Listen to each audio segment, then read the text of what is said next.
Anyway, so I'm just learning useful things with solar, and if all this stuff is small scale, all this stuff is basically if we had a power outage, I can at least power a coffee maker. I can at least power battery powered packs from a Makita power drill. Oh, you can build a barn with a Makita, and if you can charge a Makita with solar, you can still build a barn. I can even make ice. Yes, you can. Yeah, you've seen me do it. Yeah. So for food preservation, in case they shut the power off, you don't have to worry about everything in your freezer. Yeah, we're in winter now, so we don't have to worry about it so much. But let's say it's summer and it's warm outside. Yeah, food preservation. If you had good sun, you would definitely be good for that. Plus, it's also a good, it's a good feel aspect to harvest the sun. Yeah. It's like I feel very earthy without planting a tree and. Right. Well, it's maybe even signaling out there to the universe like we're cool. Right. We're safe. Right. Exactly. There are pros and cons, to solar. The smaller, if it's small like this, it's portable. Sure. If it's big, on top of your house, it's not. That's just common sense. Usually, you're paying the price for portable, so this thing itself would cost more than two of those big batteries that I got, two of those AGM batteries. So it's just something to keep in mind. Right. Is that some of the stuff does cost some money. Sure. And that's a con. It is a con. Of solar, but but who isn't paying gas? Who isn't buying electricity? Who isn't? I mean, who isn't? Exactly. The cost is relative to the system and the install. If you put solar panels up on your roof, it's going to cost you way more than putting out 2 foot by 4 foot solar panels. And I'll still use a gas generator if I need to. Oh, we're not agnostic when it comes to our power. No, it's just this is an expansion of it. It's so that I know how to use it. It's so that I know how to hook up a basic array. So if things were to go down or some reason, I would know how to set up the solar. Yeah, you're not dead in the water. No. Right. Well, it's a hobby. The misconceptions, we just said it, we're saying that it's free power. Well, after your initial investment, depending on your expectations, it becomes free power over time. Or in your mind. That It should more be told like you get unlimited power for the conditions given is more how you should understand it. Right. But you have to pay that cost to get that benefit. Right. Like an Amazon Prime subscription or something, you have to pay for that. Right. And, that misconception is that you'll make tons of money off solar. By selling it back to the power company. No, and in fact, I did this in a way because I knew I wasn't going to make money back. I just wanted a backup source of power. Yeah, right. Well, directly, no, you're not going to make money off your solar. Not directly. Indirectly, over time, like if you did a home install on your roof and stuff, there are probably tax incentives. There's probably a way to make that investment back over a long period of time. But there is no denying the feel-good aspect of getting involved at the ground level in solar energy. I mean, that sun is out there just about every day. Just about every day. They have many songs about the sun will come out tomorrow. I mean, it sounds cheesy and corny, but it's true. I mean, it will be out the next day, short of some apocalypse. Right. Even with 4 panels on a cloudy day, I can still pump out 80 to 100 watts. That's enough to power this thing up. And we mentioned earlier, something about product loyalty. If it works, stick with it. Yeah. Until it proves me wrong. Right. I imagine that you would need to heed the manufacturer's recommendations for peripherals. Oh, sure. Yeah. You can't just find anything in the closet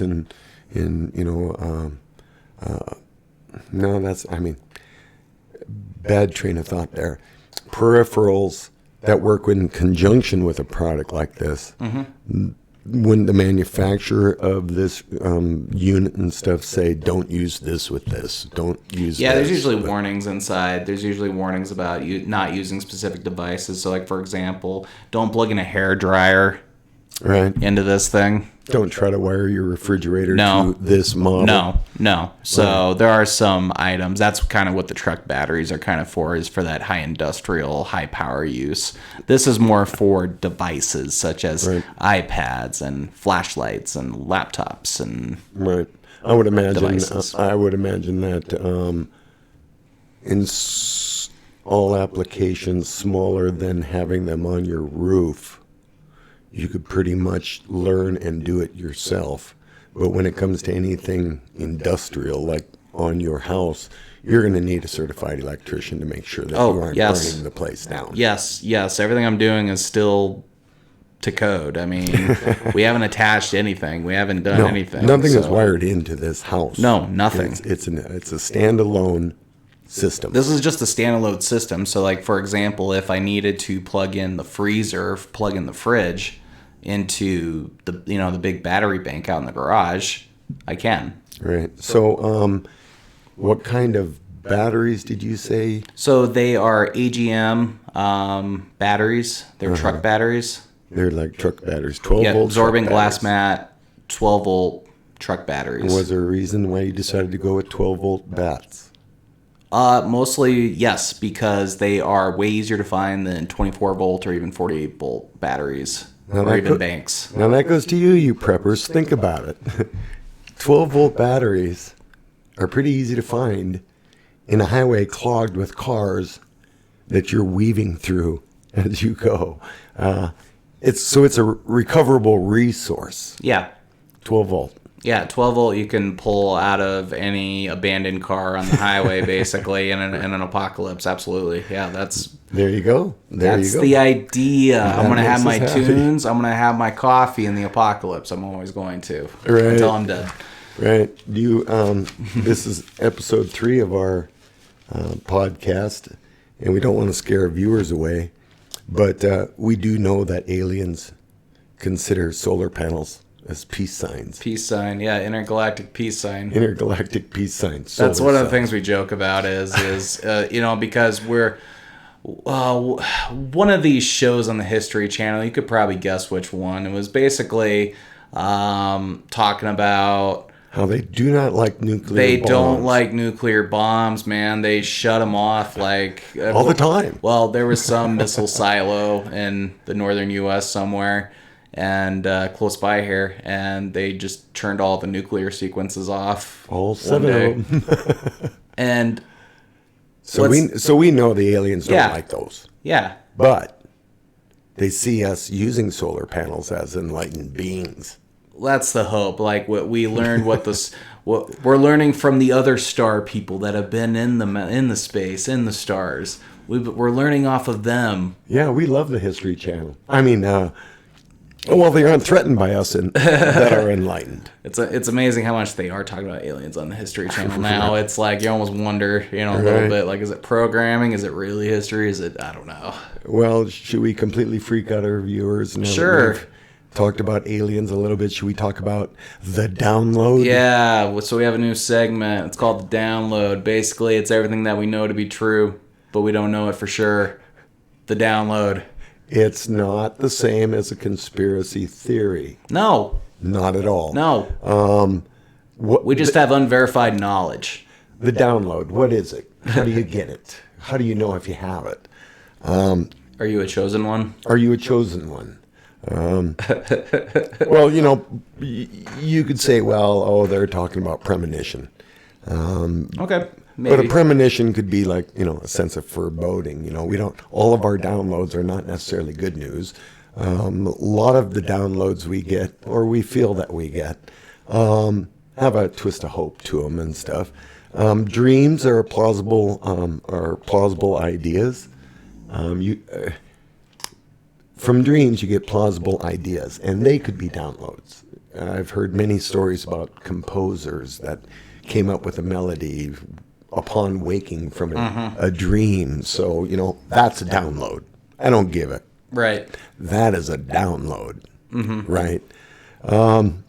Gut feelings can be something that can be equated with the download. And it's a little more than just if this, then that logic and just following a rabbit hole. It's just, the download really is kind of like you knowing something in advance, you planned for it in advance, that event actually did happen. And you're glad that you actually did something. So I'll give you an example after you give your example. I'll give you my example. Sure. COVID. Okay. When we first heard of COVID, I knew as an ex-EMT that it would go viral. And within a month, the news flash on CNN and MSNBC was, "We fear it's gone viral." And I said to the TV, count on it. Got the download long time ago, many years ago, when I was an EMT. Viruses, bad. What I had was something a little different. So I'll give you, okay, so student loans. You know how they have all that talk about student loans and millennials can't pay them off, and now Gen Z won't be able to pay them off. Right. Well, back in 2014, so we're going back a few years, while I was still working in IT, I ended up paying off my student loans. Now, I had every single person in the world saying, "Oh, don't do that. You'll have all the time in the world. There's times for advancement, times for, moving up in the world, and that's when you can pay it off, is when you get that raise, when you get that thing." But in the end, I kept feeling like every single time I made that payment, it's like, oh, I'm one step closer to freedom, but I'm not at freedom yet. Right. And I wanted to be at freedom. I didn't want to owe anybody anything. So you had this feeling that this debt is going to sink me. It's going to sink you in the future. Yeah, due to some event. I don't know if it was going to be a war. I didn't know if it was going to be specifically coronavirus. I didn't know it was going to be specifically anything that was going to... Could have been debtor's prison. It could have been anything. I mean, so I just decided, you know what? I know I can pay it off now. I'm going to pay it off now, and I'll be good with that. Are you happy today that you did? Yes, 6 years later, I don't regret it one bit. And that was the download. Yeah. You felt it so much. Yeah. Right. Yeah. Right. And that was like... And I didn't have the most. I only had like about 10,000, but I still paid all of it off. Right. Well, that's kind of a gut feeling. It's knowing better. It's knowing better, not believing everything that you see on the news outlets, and having that turn out to be a good thing in retrospect. Thank God I did that, because today I would be screwed if not. Exactly. No, so exactly. I've kind of run into the same thing too with COVID too, where I pretty much knew that this was going to be a 1.5 2 year slog. Basically, I pretty much knew that it was going to be us with probably 90%, 95% limited contact, the whole time for those times. It just is what it is. I mean, if you don't want to get COVID, if you don't want, because I currently have neurological condition, so what do you do, Do you stay isolated, or do you go and meet up with your friends and possibly get COVID? And, it's just, what I saw is I'm going to keep in touch with the people I already keep in touch with now. I'm not going to make more friends, but I'm not going to lose any friends either.